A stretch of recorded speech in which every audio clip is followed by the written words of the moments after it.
So you're sitting in front of your laptop, answering your emails, preparing for meetings, and generally minding your own business. Then the phone rings. It's the head of your IT department. And they utter those ominous words, "I think we might have a problem."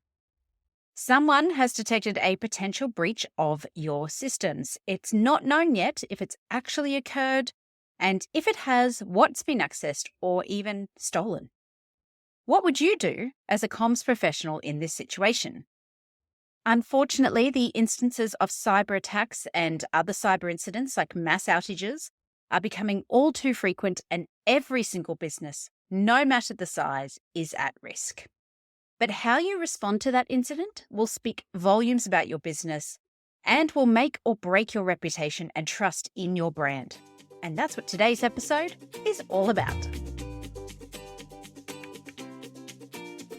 Hi, everyone, and welcome to Less Chatter, More Matter, the Communications Podcast. I'm your host, Mel Loy, and I'm coming to you from Meanjin or Brisbane on Yuggera and Turrbal country. A big thank you to those of you who have reached out to me recently to provide feedback on my fortnightly email, the podcast, LinkedIn content, or template packs. All that feedback helps me improve, but it also shows me all this work is worthwhile. So thank you so much. So today's episode, we're going to be tackling one of the biggest risks to every single business on the planet, cyber incidents. It doesn't matter what your business does, the size of it, or even where you're based. We live in a digital world, and that means we're all at risk of digital issues. It could be something relatively small, like your business's Facebook page being hacked. I know plenty of small businesses or solopreneurs who have unfortunately had that happen.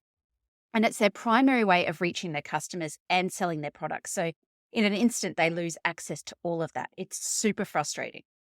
But it can also damage your brand if the hackers start to use your profile to harass other people or post really inappropriate content. It could also be an incident as large as the Optus outage, which saw 10 million Optus customers lose access to the network they're paying for, or the cyberstrike issue that caused millions of Microsoft users worldwide to lose access to their systems just recently, or even the Uniting Care ransomware attack. Now, here's the challenge. As I said, we live in a digital world, and we are so reliant on the basic things like emails, right through to the more complex things like financial management systems, that any issue is going to be a huge challenge these days. But as long as we rely on these systems, and as long as humans with all their beautiful quirks exist, we are going to have issues. So the best way to respond when these issues occur is to be prepared in the first place. Here's the thing. Your customers and stakeholders do not care what caused the issue. They care how you respond. Very few will be thinking, "Oh, damn, those hackers are at it again. Poor you, giant global business." Most will be thinking, "Giant business, what are you doing to protect my information?" Now, how you answer that question and many others will play a big part in how well you ride out this storm. So in today's episode, I'm going to share some top do's and don'ts of cyber incident crisis comms, and we'll have a few case studies to draw on as well. But before we get into that, here's a top tip. Do not be afraid to call in the help if you need it, especially small businesses. Have an established relationship with an agency or crisis comms expert so that you can call them at a moment's notice if need be. You do not have to do this alone. Okay, so the first big tip is know who will speak to who and when. This first step is to make sure that you've got a really great crisis comms plan ready to roll, that your key stakeholders are super familiar with those plans, and that you've practiced these scenarios so that you can act quickly. If you don't have a crisis comms plan ready, you can't act quickly. And when you can't act quickly, you lose control of the narrative and you lose trust. And a big part of that comms plan is who will speak to who and when and in what order. So what I mean by that is, who are the key stakeholders you'll need to inform when there's a cyber incident? Who in your business will speak to those stakeholders? And in what time frame or schedule or order will they be spoken to? So for the bigger companies with the bigger incidents, this could be starting with someone in the federal government, like the relevant minister, as well as cybercrime agencies, state government, other CEOs of competitors, because they could also be at risk, and so on. Now, this is something that Optus failed to do well when they were the victims of a massive cyber criminal breach in 2022. Now, in that event, you would expect the CEO would be on the phone to the federal cybersecurity minister ASAP. But apparently she wasn't. And when the minister was on the radio later in the day being interviewed about the incident, she publicly rebuked Optus for their lack of communication. And that did nothing for helping to maintain any trust or confidence in Optus's ability to deal with the hack. As part of your planning, you need to get all of your internal stakeholders in a room and figure out who the key external stakeholders are, who will call them, and in what order when an incident occurs. It doesn't even need to be a cyber incident. It could be anything, like a big potential financial issue, fraud, natural disaster, etc. Just be really clear on that call schedule. Okay, the second tip is to be aligned on when you will go public. This one can be challenging because it really comes down to a couple of factors. Firstly, one of the challenges with cyber incidents is that it's not always immediately clear what's happened or the impact of that. So, for example, you might get a call saying there's a potential breach, but it could be a couple of hours before you know for sure that a breach has even occurred, what has been accessed, if any data has been stolen, what that data is, etc., etc. So, do you go public as soon as there's a potential breach, or do you wait until you know all the detail, or is it somewhere in between? And a lot of this comes down to the second factor, which is your own internal risk appetite and how you balance that with a need to act quickly. So people don't find out about the issue through other sources. And again, it's about trying to maintain your reputation and trust in your brand as much as possible. Now, this is where you'll often have tension between the comms folks and the lawyers or the risk or the IT folks. The latter may want to hold off for as long as possible, but our role is to help protect customers and in doing so, protect the reputation of the businesses we work for. This is a discussion you need to have before a cyber incident occurs. You will not have time to have this argument when one does happen. So in your crisis comms plan, you should be really clear on what the triggers are for going public when an incident occurs, not just a cyber incident. Now, we've seen that go really wrong in many incidents. So, for example, back to Optus, unfortunately, they're the poster child right now. They had this massive system outage in 2023, which lasted for 12 hours and impacted 10 million phone and internet customers. And it also impacted the ability for people to call emergency services, which they are now being investigated for by the regulator. But on that particular day, back in 2022, or 23 rather, they didn't confirm an issue until 2 hours after reports had already started circulating on social media. And again, this doesn't help build trust or confidence. Now, even if you don't have all the answers early on, my advice is go out quickly and confirm that you're at least aware of the issue and you're investigating. That tells people that you're on top of it, at least. Another case study in what not to do is the recent MediSecure breach. So if you don't know about that one, MediSecure was a provider of e-scripts to the health industry, and they had a huge data breach where 12.9 million Australians had personal data stolen. Now, the incident occurred in late 2023, but they didn't even confirm the theft had occurred until May this year. And until May, they hadn't shared how many people were impacted or even contacted them. So apart from saying far too little, far too late, because they were far too slow to say anything, journalists were able to find out before they had a chance to say anything. And that's because the federal government had confirmed that an e-script provider had been subject to a cyber attack. And given there were only 2 such providers in Australia at the time, it really didn't take a genius to work out who. Here's the thing. It will always get out. It's not a matter of if, but when. And if you're not the one sharing it, someone else will, and they'll put their own spin on it. People remember the first story they hear. That's the primacy effect. You want your story to be the first. Now, just to make matters worse, when MediSecure did eventually release a statement, the date on it was from a few days earlier, which showed they had been sitting on this for a while. And here's the kicker. The business is now in administration. There's absolutely no way they'll survive this. So the lesson is, say something, say it early, and be aligned on the timing. Okay. The third tip when faced with a cyber incident is to keep the information flow going. Now, it might be that you don't always have something new to say, and that's okay. Customers just want to know you're on top of things. Even when you don't have much new information to share, you can still use it as an opportunity to give a peek behind the curtains and share what you're doing internally to investigate. And that will help people understand why potentially it's taking so long for you to get details. So, for example, you could talk about how many people have been assigned to the incident, the number of systems they're checking, etc. And you can do all of that without giving away any confidential or sensitive information. But the point is that, again, we really want to maintain trust and confidence in your business. So we have to keep showing that you're working really hard to solve the issue. And as soon as you can, give people some tips on what they should be doing personally. So, for example, should they be calling their banks and closing credit cards? Should they be changing passwords? Be on the lookout for potential scams, etc. I mean, imagine you've been told that there's a good chance that your personal medical information has been stolen or your credit card information. Of course, you'd be worried. And of course, you'd want to know what the business is doing to fix the issue, but also if there's anything you should be doing to prevent any further breaches of or your info getting out further. Now, a good case study on what to do is St. Vincents, which is a hospital operator here in Australia. They were the victims of a cyber attack in late 2023 and immediately released an initial statement. They then provided regular short updates, and a few days later, they were able to provide much more detailed statements. And those statements talked through the steps they'd taken, what they had discovered, the fact they were working with federal authorities, and also included a list of FAQs. So basically, they were preempting the questions they were likely to get, and they were getting on the front foot. And they continued to issue these statements and respond to media inquiries over the course of a couple of months.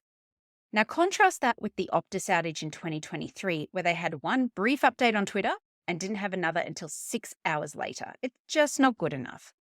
If you're a person who relied on the Optus network for all your personal and business communication, you'd be pretty peeved that you had no update for 6 hours.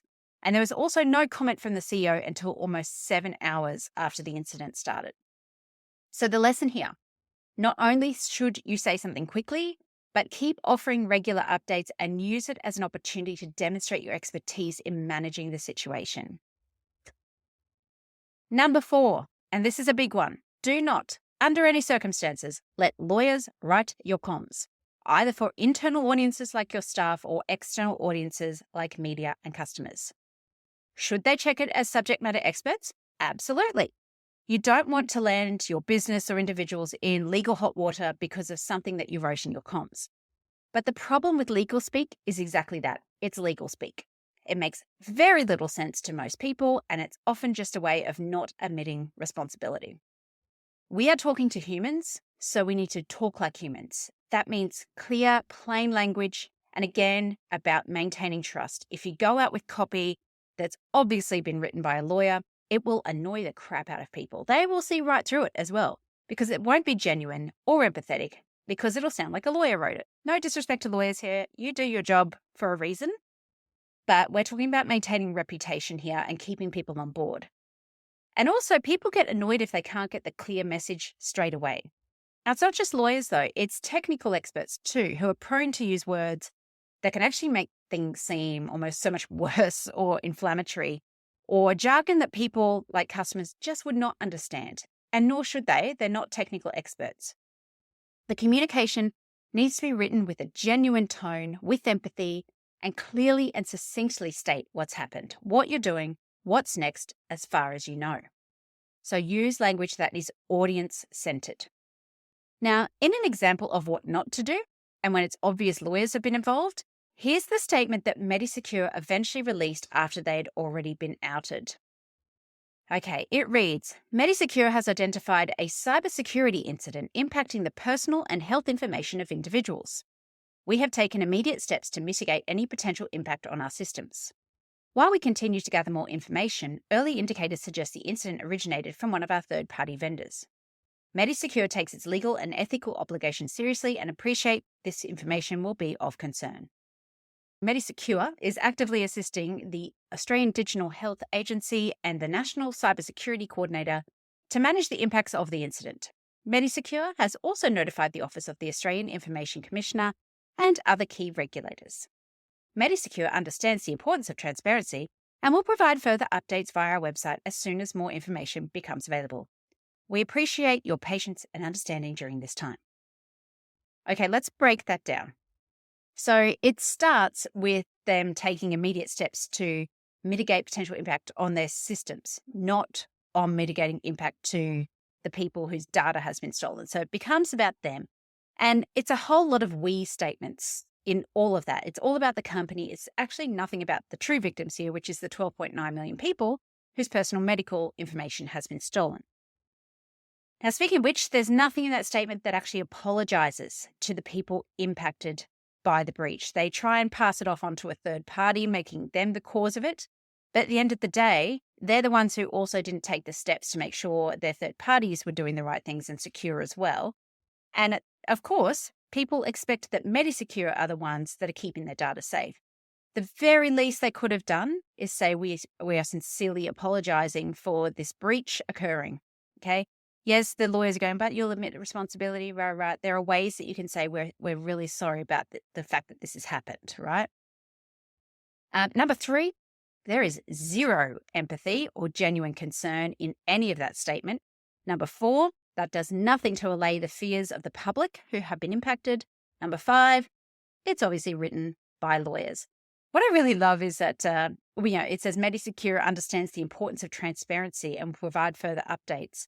If you understood transparency, then why did it take you until May to get this out? So much of this is just so wrong. The lesson: be human in your communication, and while you should seek the review and input of experts, ultimately, you are the expert in reputation management. Okay, number 5, the final tip is probably the most important and has been a little bit covered in the previous 4, and that is keep your customers or employees or end users, whoever it might be, at the center of your communication. Yes, your business has been terribly disrupted, and it might well be because of some criminal activity that you couldn't control. But your end users are the ones who have absolutely no control on the situation and who trusted you to have the right tools and systems and checks in place to protect their data. They are the real victims here. So this means we need to be using language that is empathetic to our customers. We need to focus on what they'll be worried about and what they need to know. Again, in a case study of what not to do, during the Optus outage last year, the then CEO Kelly Bayer Rosemarin was being interviewed by media who put to her this case of a barber in Sydney who couldn't trade because he relied on the Optus network for his EFTPOS transactions. Now, given how very few people carry cash now, particularly in a post-COVID era, the barber ended up having to close early for the day and missed out on hundreds of dollars of income. For a small business, that is a big loss. But what the CEO said wasn't particularly helpful. So instead of showing empathy, all she said was that cutting hair seems like one of the few things you can do without connectivity. Now, apart from being completely tone deaf, those comments immediately sparked a whole lot of discussion online, particularly among small business owners. So it only made matters worse for her reputation and for the reputation of Optus. And from a communication perspective, that's obviously the complete opposite of what we're trying to achieve when responding to any crisis. The lesson: show empathy, talk about the customer to the customer, and avoid the whole woe is me commentary. Okay, it is time for your episode recap. So today, we tackled how to respond in the event of a cyber incident, or how not to respond, drawing on a bunch of case studies. I covered 5 top tips we've learned from these incidents. Number 1, know who will speak to who and when. In your crisis comms plan, be very clear on who your external stakeholders are, who will need to be notified in the incident of a cyber attack or breach, or if just any disaster really.